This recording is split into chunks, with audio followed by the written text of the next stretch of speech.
The Bodhisattva already laid hands on my head and gave me the commandments and a religious name, which is Ju Wuneng, awake to power. Good. Good. Said Tripitaka, laughing. Your elder brother is named Wukong, and you are called Wuneng. Your names are well in accord with the emphasis of our denomination. Master. Said Wuneng. Since I received the commandments from the Bodhisattva, I was completely cut off from the 5 forbidden viands and the 3 undesirable foods. I maintained a strict vegetarian diet in my father-in-law's house, never touching any forbidden food. Now that I have met my master today, let me be released from my vegetarian vow. No, no. Said Tripitaka. Since you have not eaten the 5 forbidden viands and the 3 undesirable foods, let me give you another name. Let me call you 8 Rules. Delighted, idiot said. I shall obey my master. For this reason he was also called Ju 8 Rules. When old Mr. Gao saw the happy ending of this whole affair, he was more delighted than ever. He ordered his houseboys immediately to prepare a feast to thank the Tang monk. 8 Rules went forward and tugged at him, saying, Papa, please ask my humble wife to come out and greet the granddads and uncles. How about it? Worthy brother. Said Pilgrim, laughing. Since you have embraced Buddhism and become a monk, please don't ever mention your humble wife again. There may be a married Taoist in this world, but there's no such monk, is there? Let's sit down, rather, and have a nice vegetarian meal. We'll have to start off soon for the West. Old Mr. Gao set the tables in order and invited Tripitaka to take the honored seat in the middle. Pilgrim and 8 Rules sat on both sides, while the relatives took the remaining seats below. Mr. Gao opened a bottle of dietary wine and filled a glass. He sprinkled a little of the wine on the ground to thank heaven and earth before presenting the glass to Tripitaka. To tell you the truth, aged sir, said Tripitaka, this poor monk has been a vegetarian from birth. I have not touched any kind of forbidden food since childhood. I know the reverend teacher is chaste and pure, said old Mr. Gao, and I did not dare bring forth any forbidden foodstuff. This wine is made for those who maintain a vegetarian diet. There's no harm in your taking a glass. I just don't dare use wine, said Tripitaka. For the prohibition of strong drink is a monk's first commandment. Alarmed, Wuneng said, Master, though I kept a vegetarian diet, I didn't cut out wine.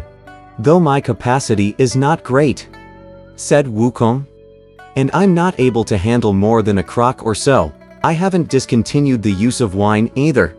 In that case, said Tripitaka, you 2 brothers may take some of this pure wine, but you are not permitted to get drunk and cause trouble.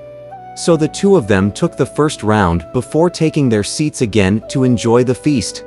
We cannot tell you in full what a richly laden table that was, and what varieties of delicacies were presented. After master and disciples had been feted, old Mr. Gao took out a red lacquered tray bearing some 200 taels of gold and silver in small pieces, which were to be presented to the 3 priests for travel expenses. There were, moreover, 3 outer garments made of fine silk. Tripitaka said, We are mendicants who beg for food and drink from village to village. How could we accept gold, silver, and precious clothing?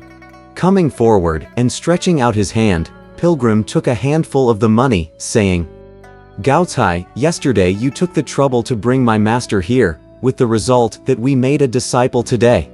We have nothing to thank you with. Take this as remuneration for being a guide. Perhaps you can use it to buy a few pairs of straw sandals. If there are any more monsters, turn them over to me and I'll truly be grateful to you. Gaocai took the money and kowtowed to thank Pilgrim for his reward. Old Mr. Gao then said, If the masters do not want the silver and gold, please accept at least these 3 simple garments, which are but small tokens of our goodwill. If those of us who have left the family, said Tripitaka again, accept the bribe of a single strand of silk, we may fall into 10,000 kalpas from which we may never recover. It is quite sufficient that we take along the leftovers from the table as provisions on our way. 8 Rules spoke up from the side. Master, elder brother, you may not want these things. But I was a son-in-law in this household for several years, and the payment for my services should be worth more than 3 stones of rice. Father, my shirt was torn by elder brother last night. Please give me a cassock of blue silk. My shoes are worn also, so please give me a good pair of new shoes. When old Mr. Gao heard that, he dared not refuse. A new pair of shoes and a cassock were purchased at once, so that 8 Rules could dispose of the old attire. Swaggering around, our 8 Rules spoke amiably to old Mr. Gao, saying, "Please convey my humble sentiments to my mother-in-law, my great-aunt, my second-aunt, and my uncle-in-law, and all my other relatives. Today I am going away as a monk, and please do not blame me if I cannot take leave of them in person. Father, do take care of my better half. If we fail in our quest for scriptures, I'll return to secular life and live with you again as your son-in-law." "Coolly," shouted Pilgrim. "Stop babbling nonsense." "It's not nonsense," said 8 Rules.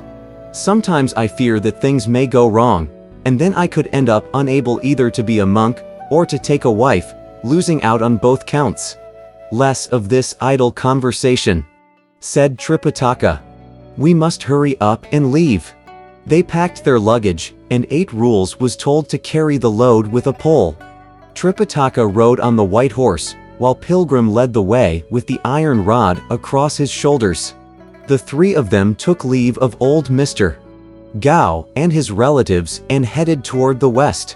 We have a poem as testimony. The earth's mist-shrouded, the trees appear tall. The Buddha son of Tang Court ever toils. He eats in need rice begged from many homes. He wears when cold a robe patched 1,000-fold. Hold fast at the breast the horse of the will. The mind monkey is sly, let him not wail. Nature one with feelings, causes all joined. The moon's full of gold light when hair is shorn. The 3 of them proceeded toward the west, and for about a month it was an uneventful journey. When they crossed the boundary of Koko, they looked up and saw a tall mountain. Tripitaka reined in his horse and said, "Wukong, Wuneng, there's a tall mountain ahead. We must approach it with care." "It's nothing," said 8 Rules. "This mountain is called the Pagoda Mountain, and a crow's nest Chan master lives there, practicing austerities. Old Hog has met him before." "What's his business?" said Tripitaka. "He's fairly accomplished in the way," said 8 Rules. "And he once asked me to practice austerities with him. But I didn't go, and that was the end of the matter." As master and disciple conversed, they soon arrived at the mountain. What a splendid mountain! You see. South of it, blue pines, jade-green junipers. North of it, green willows, red peach trees. A clamorous din. The mountain fowls are conversing. A fluttering dance. Immortal cranes unite in flying. A dense fragrance. The flowers in 1,000 colors. A manifold green. Diverse plants in forms exotic. In the stream green water flows bubbling. Before the cliff float petals of hallowed cloud. Truly a place of rare beauty, a well-secluded spot. Silence is all, not a man to be seen. As the master sat on his horse, peering into the distance, he saw on top of the fragrant juniper tree, a nest made of dried wood and grass. To the left, musk deer carried flowers in their mouths. To the right, mountain monkeys were presenting fruits. At the top of the tree, blue and pink phoenixes sang together, soon to be joined by a congregation of black cranes and brightly colored pheasants. "Isn't that the crow's nest, Chan master?" asked 8 Rules, pointing. Tripitaka urged on his horse and rode up to the tree. We now tell you about that Chan master who, seeing the 3 of them approach, left his nest and jumped down from the tree. Tripitaka dismounted and prostrated himself. Raising him up with his hand, the Chan master said, "Holy monk, please arise. Pardon me for not coming to meet you." "Old Chan master," said 8 Rules. Please receive my bow. Aren't you the Zhu Genglia of the Fuling Mountain? Asked the Chan master, startled. How did you have the good fortune to journey with the holy monk? A few years back, said 8 Rules. I was beholden to the Bodhisattva Guanyin for persuading me to follow him as a disciple. Good, good, good, said the Chan master, greatly pleased. Then he pointed to Pilgrim and asked, who is this person? How is it that the old Chan recognizes him? Said Pilgrim, laughing. And not me. Because I haven't had the pleasure of meeting you. Said the Chan master. Tripitaka said, he is my eldest disciple, Sun Wukong. Smiling amiably, the Chan master said, how impolite of me. Tripitaka bowed again and asked about the distance to the great thunderclap temple of the western heaven. It's very far away. Very far away, said the Chan master. What's more, the road is a difficult one, filled with tigers and leopards. With great earnestness, Tripitaka asked again, just how far is it? Though it may be very far, answered the Chan master. You will arrive there one day. But all those Mara hindrances along the way are hard to dispel. I have a Heart Sutra here in this scroll. It has 54 sentences containing 270 characters. When you meet these Mara hindrances, recite the sutra and you will not suffer any injury or harm. Tripitaka prostrated himself on the ground and begged to receive it, whereupon the Chan master imparted the sutra by reciting it orally. The sutra said, Heart Sutra of the Great Perfection of Wisdom. When the Bodhisattva Guanzizai was moving in the deep course of the perfection of wisdom, she saw that the 5 heaps were but emptiness, and she transcended all sufferings. Sariputra, form is no different from emptiness, emptiness no different from form. Form is emptiness, and emptiness is form. Of sensations, perceptions, volition, and consciousness, the same is also true. Sariputra, it is thus that all dharmas are but empty appearances, neither produced nor destroyed, neither defiled nor pure, neither increasing nor decreasing. This is why in emptiness there are no forms and no sensations, perceptions, volition, or consciousness. No eye, ear, nose, tongue, body, or mind. No form, sound, smell, taste, touch, or object of mind. There is no realm of sight, and so forth, until we reach the realm of no mind consciousness. There is no ignorance, nor is there extinction of ignorance, and so forth, until we reach the stage where there is no old age and death, nor is there the extinction of old age and death. There is no suffering, annihilation, or way. There is no cognition or attainment.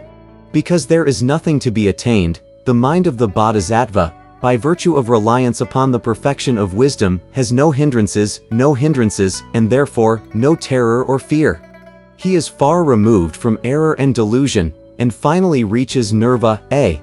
All the Buddhas of the 3 worlds rely on the perfection of wisdom, and that is why they attain the ultimate and complete enlightenment. Know, therefore, that the perfection of wisdom is a great divine spell, a spell of great illumination, a spell without superior, and a spell without equal. It can do away with all sufferings, such as the unvarnished truth. Therefore, when the spell of the perfection of wisdom is to be spoken, say this spell. Gate. Gate. Paragate. Parasa, gate. Badivaha.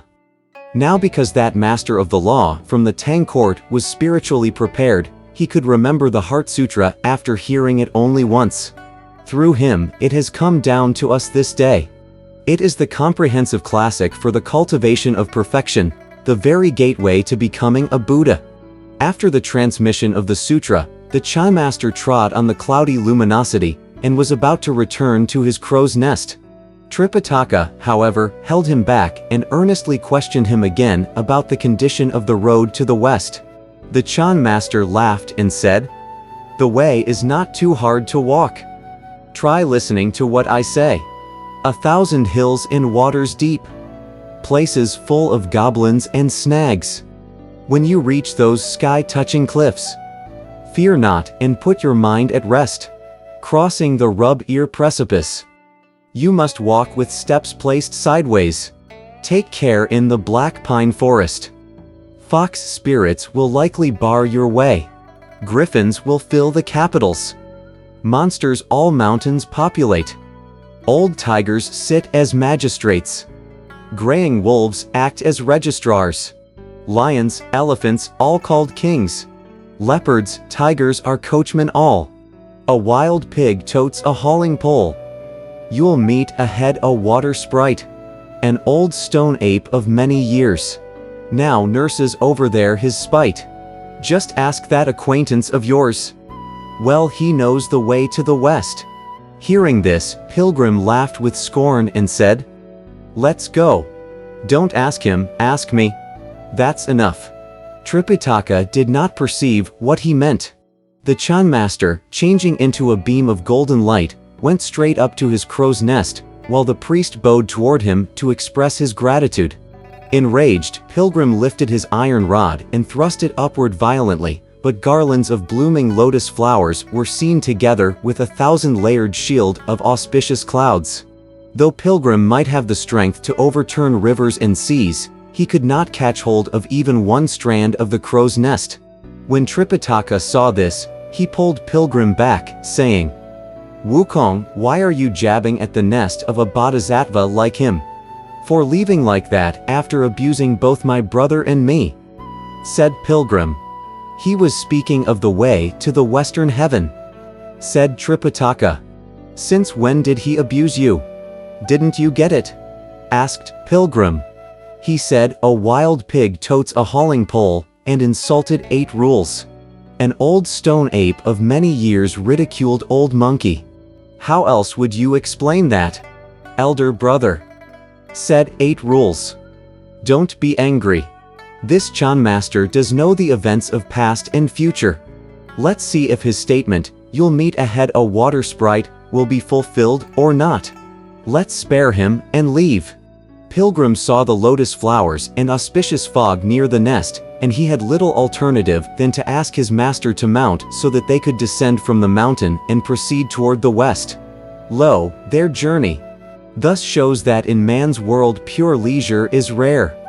But evils and ogres are rife in the hills. We really do not know what took place in the journey ahead. Let's listen to the explanation in the next chapter.